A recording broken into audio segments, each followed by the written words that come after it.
What's going on, gamers? So this video is going to be about PlayStation versus Xbox cloud streaming war begins. This is kind of like my own thing that I started. And the reason why I say this, it has begun, but now it's starting to get very serious. And we know as the cloud wars are obviously kind of happening, but they're going to get more and more closer as time goes on. So let's go ahead and get this topic going. As we know, Sony basically started heavy with this on November 19th, 2024, when they introduced like I said, a significant move by announcing when they introduced the PS Portal to have cloud service, and it was better than Microsoft's because their stuff is like, they finally just now started updating it. Sony's had a really good service for quite some time now. The difference is that what Microsoft did lately with, their gadget, or let me not get into that, but let me soothe their egos a bit, if you get what I mean. But what they're trying with their the Aces collaboration. So anyways, though, past the petty stuff, we see now that Sony's responding heavy and that they're already preparing you for the future of when I think they're going to put their app on PC and for the future of the PS6, because you're going to have that handheld. You're going to be able to do that on there and still have the Portal as well. So you'll be able to have multiple devices if you want to, honestly. So we see this multiple devices across things. They're kind of funny stuff, right? Just kind of going on between them two. And there's always something going on with them. Even though Microsoft stepped out the hardware industry, Sony's still coming at them in a different way, but they're also improving their in-house with cloud service. As I said, their service has been quality for quite some time on PlayStation. Whereas Microsoft is kind of crap, and it's like, you're a $4 trillion company. Why is your cloud service still like this? You know what I mean? PlayStation service was really good. And then you got people coming in saying that they're copying Xbox. I'm like, dude, PlayStation Now and cloud was there on PS3 before it even existed on Xbox. And you can do the cross thing, as we saw as well. So not to get too much into that, but seeing where this is going to be going, it started right here, November 19th. All right? And this is the funny thing that people need to understand. Now watch this. You're supporting streaming without a console, directly challenging Xbox's dominance in the space. In response, Xbox announced November 20th, the next day. See, they're the ones that did that. That Game Pass Ultimate subscribers could stream games they already owned, even if those titles were not in the Game Pass catalog, a future long anticipated by users.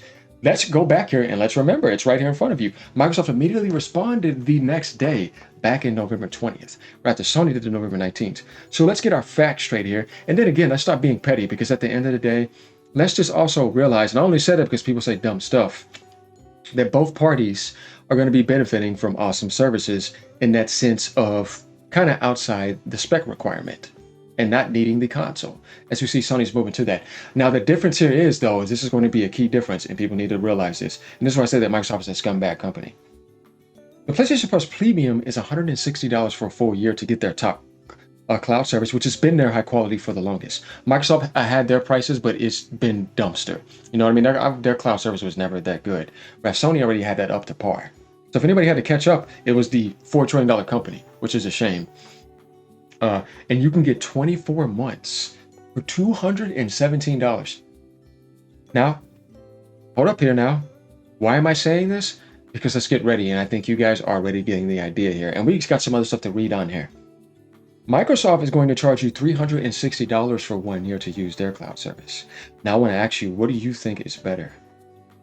Getting that Portal that cheap because it's an accessory, or paying $1,000 for that handheld to have to pay $360 on top of that with tax? Do you know how much money you're paying? You're already moving to the $1,400, $1,500 range. Why would I not get myself an amazing laptop or PC and go ahead and get that right on there doing that, and can just stream it off some other cheaper device?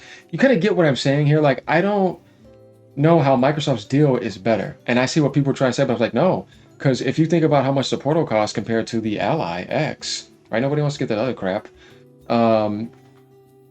The difference is abysmal. And then you're charging $360 for 1 year. But you can get PlayStation Plus for 2 years for $217. And you're invested into a healthy ecosystem that actually has an accessory that is theirs. It's not a handheld, it's an accessory. So it's not doing anything native, but it's still Sony's, and it's streaming the games that you own. You see what I mean? From their device, from their accessory, not Asus's. It's not an Asus accessory with a PlayStation logo on it.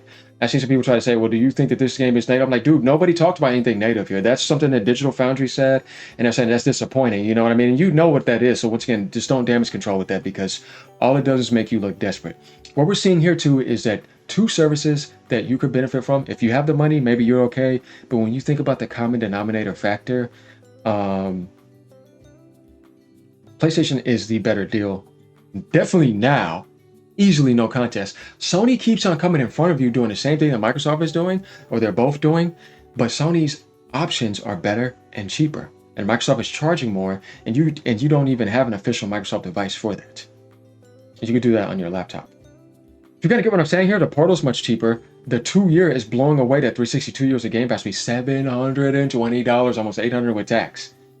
You get 4 years plus doing that damn near, man. See, because 2, 4, 6, 8, right? 24. Actually, no, more than that, because that's 8. You see what, dude? No, it's embarrassing. So, plus Sony's winning. They have PlayStation Plus only in their ecosystem through their devices, and they're getting it. And sometimes premium goes on sale where you can get it 25% off. You may be able to get 10, 11 years doing that. They're blowing them out of the water. It's no contest. I hate to say it. The only thing cool about Microsoft is that you get those games day and date for Game Pass, and you were able to get those cheaper keys on like key markets, or, you know what I mean, stuff like that, and be able to use that. That's where I was like, man, that was broken. And when Game Pass the way it was back then, there was no contest. It was a clear winner.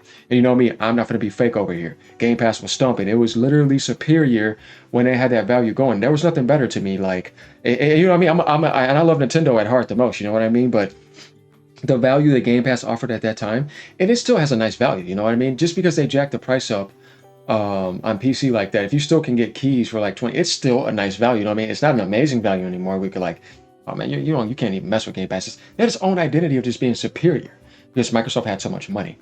But the thing was is that they misled you and they lied to you.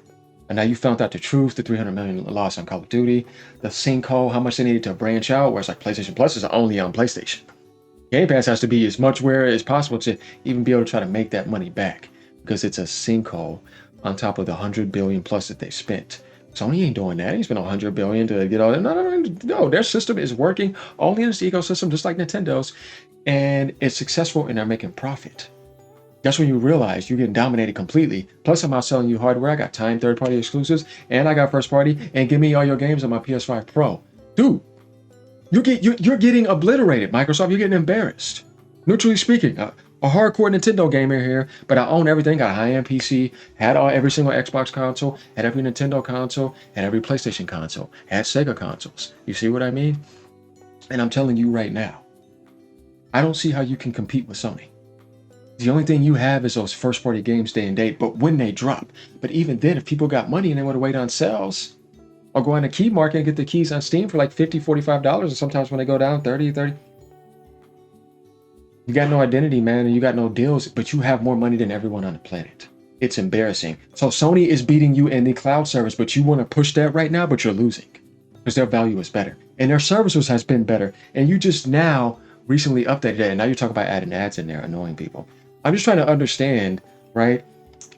How are you competing with Sony right now, even in the cloud service when it comes from a video game perspective? You're not. You're going to keep.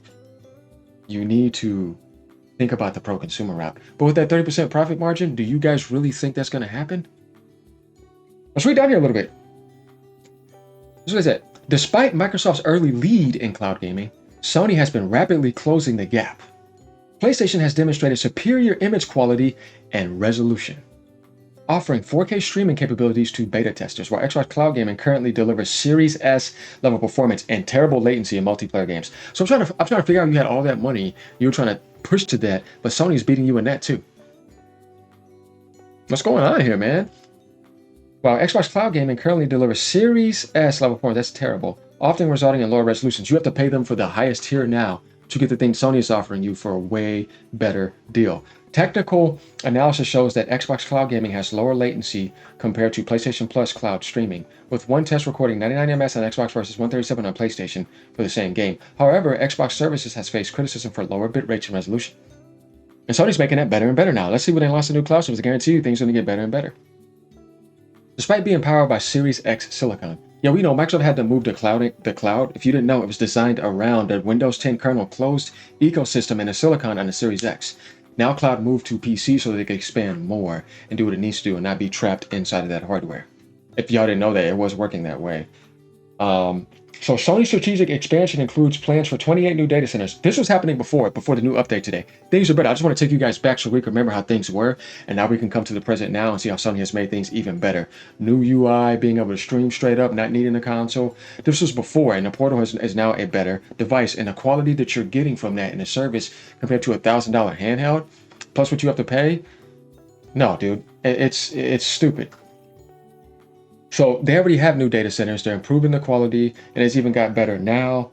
Um, and I have to say that Microsoft is going to have to respond and say, well, here's how we're going to be more pro-consumer with our cloud service.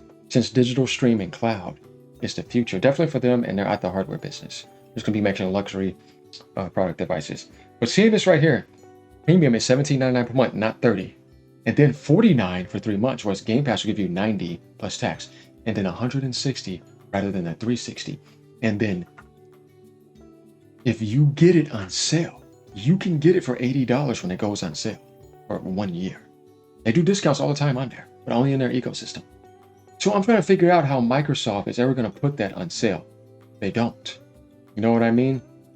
And how they're going to be able to compete with this. The difference is, what are you going to have on your cloud compared to Sony's? They already have more games on there. I'm telling you, when I just look at this, I just don't see Microsoft getting any edge here, right? $30 per month, 50% rise, $360. Copying Sony stuff. You want to talk about copy? Why are you doing Essential like Sony and Premium and all that? Sony does that Essential and all that in the basic core. Do you see what I mean? What do you mean by this copycat stuff? This can go both ways, and I'm telling you, it's not going to work out in Xbox's favor. When you really find out, damn, they did a lot of copying too. Oh yeah, they both do. You know what I mean? Nintendo's the most innovative. So critics argue that the new price point, equivalent to the cost of 5 full-price AAA games, makes the service less accessible. Because not everybody's buying a bunch of games usually. Some people want to buy a couple games. Some people have other platforms. Some people have Netflix. Some people have a lady friend to get it on with, wink, and focus on that. Some people have a job. Some people got to work out, and they're picking and choosing what they want. Some people play a lot of live service games. So when we talk about time, you don't have time enough today to play all this stuff. You know what I mean? Definitely if you're busy. Even if you had all the time in the world, you're going to be able to beat all these games on all platforms, get on Netflix and watch all the shows, spend time with your family, spend time with you see what I mean? Man, that's about, man, I need to pick and choose. So who's going to be the most attractive and valuable, right? Unless you're super hardcore, right? So this is kind of like my thing about this video when it comes to PlayStation versus Xbox cloud streaming wars now. Sony's winning. Microsoft, you're losing in that now. How are you going to change that around? I don't know. You're demanding a 30% profit margin. Sony's closing that gap, and they already did. And they got their handheld on the way to official, which will outsell your official handheld. Everybody knows that. You were scared to sell 10 million. I think the PlayStation handheld can sell 20 to 25 million. And if Sony knocks it out the park, maybe you might be able to hit 30. Maybe. Because it's an option. You know what I mean? It's not like, here's your dedicated market with your own games. I'm sorry, that's the only Nintendo. And they made that possible, and you're coming in trying to be like them because you want some of that glory. And there's nothing wrong with coming in with your own device. See, I'm not beating that down. I just tell people, level your expectations. Don't think that you're going to get in Nintendo's face. You're not going to bother them at all. They're not going to worry about you. Just like the powers to do, they don't care. They're only teaching you a lesson. Do you think you're going to stop? And no, you're not. That's not the point. Now, the point is to teach you a lesson. And, yeah, some of that petty stuff happens, and it's like, yeah, that is petty. And, they lost that. But is that going to do anything to them? Nope. That just means the other company got a break. That's literally it. But getting back to this, though, we see RIP Game Pass. But my thing is that if you are selective on Game Pass and you let stuff stack up and you get that 1 month, or you got to get for 2 months and you beat everything, it still can be a very nice value. It's not trash. It's just that it's not amazing anymore like it used to be. So that's kind of what I have to say about this. I think this is a really good video, and I think this is a subject we should touch on right now. Let me know what you guys think. Like, comment, subscribe. As usual, we're going to keep things going over here, and you're supporting a channel that's going to guide you down the right path with some light. Later, y'all. Stop grifting.